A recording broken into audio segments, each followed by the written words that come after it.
It's Sunday, February 8th, 2026, and welcome back to KoiCast. Today is apparently Laugh and Get Rich Day, which feels extremely on brand for the internet. I'm Hunter. And I'm Riley. And yes, this episode is fully machine-made. Like robots wrote it, robots edited it, and if we randomly start arguing about avocado toast in the middle, just know the workflow got a little spicy. The best part is we leave the weird in. It's an experiment. Sometimes the experiment bites back. Okay, Hunt, let's talk about the thing that basically hijacked marketing Twitter this week. ChatGPT ads. Yeah. According to OpenAI's own write-up, ads are being tested for adult users in the US on the free tier and the new Go plan, and they show up at the bottom of answers clearly labeled, paid tiers stay ad-free. Which is wild, because that means the assistant is officially an ad surface now. Like, not maybe someday. It's happening. And the key detail is placement. Bottom of the response. That's not a banner. That's more like, here's the answer, and also here's a sponsored next step. It's giving the recommendation is the new real estate, like SEO, but make it therapy. Exactly. People are already calling it AIO, AI optimization. But here's my hot take. This is not just SEO turning into AIO. It's paid discovery showing up inside intent-rich chat flows, where the user is usually mid-decision. Hold up, you're making it sound like it's just search ads with a trench coat. No, it's weirder. Search is I'm looking. Social is I'm scrolling. Chat is I'm deciding. And we wrote about this on the Koi blog when the test was announced. ChatGPT isn't a feed, it's a relationship interface. So the ad has to behave like a helpful assistant, not like an interrupt. So what does a good ChatGPT ad look like then? Because if I see 50% off, click now under my existential crisis prompt, I'm reporting the entire internet. I think the winning format is more like a mini demo or a comparison nugget, something utility first, like here's the checklist you asked for, sponsored option, this tool generates the checklist automatically and plugs into your stack, helpful, specific, low ego. Basically an ad that cosplays as a really competent coworker. Yeah, but ethically. Clearly labeled, no creepy targeting, no bait.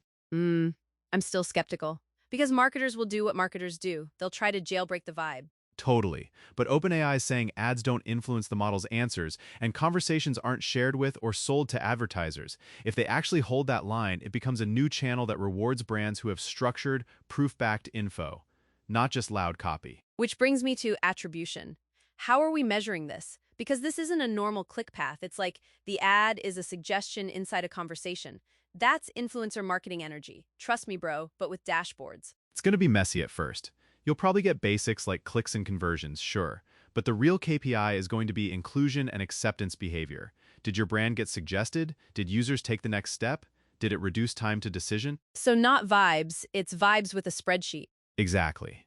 And this creates a weird split internet problem.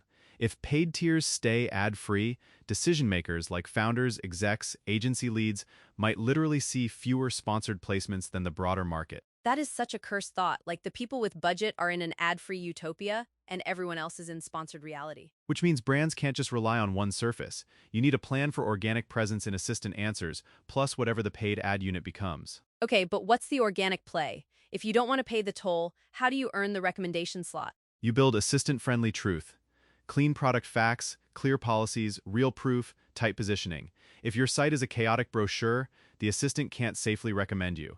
This ties to the broader trend, machines are the new readers. You're marketing to both humans and models now. So you're saying the new SEO is basically be parsable and not shady. That's honestly pretty accurate. All right, pivot. If people hate ads in ChatGPT, what's the realistic path to running an ad-free ChatGPT-like experience internally, like for a brand team? Internal assistant on open models is doable, but the trap is recreating the attention tax. If your internal bot starts recommending your own tools or partners like a little corporate gremlin, you've built internal ads. An employee intranet, but make it manipulative. The cleaner approach is use open models for your private knowledge work and make the recommendations rules-based and transparent. Like, here are approved vendors for this task, here's why, here are constraints. Keep humans in the loop. Speaking of open models, we've got DeepSeek V3.2 chatter today, right? Yep. DeepSeek V3.2 is getting hyped as reasoning first and optimized for agent workflows. The details floating around focus on improved reliability for multi-step tool use and long context handling, with reporting around 128K context window. Okay, but give me one marketing agent workflow you'd actually trust with that, without it quietly blowing up at 2 in the morning. Competitive monitoring plus briefing. Like, It checks competitor landing pages, ad libraries, pricing pages, then generates a structured weekly brief with diffs and risk flags. No publishing rights, no spend rights, just intelligence. That's smart, because the scary part of agents isn't writing, it's acting. Exactly. The first wave of agent wins is read-only. Research, QA, analytics narratives, campaign checks. Then you add gated actions with approvals. And that ties into the bigger lock-in question. People think lock-in is model weights, but I think it's the evaluation harness. Like nobody wants to maintain the tests that say this agent is safe. You're right, lock-in is the glue. Tool calling frameworks, routing, logging, evaluation, and the boring governance layer. If you build that well, you can swap models. If you don't, you're stuck. Okay, last big piece. Meta is also doing the most, as usual. What's the vibe there? Meta's generative AI ad push is basically prompt in, lots of creative variants out.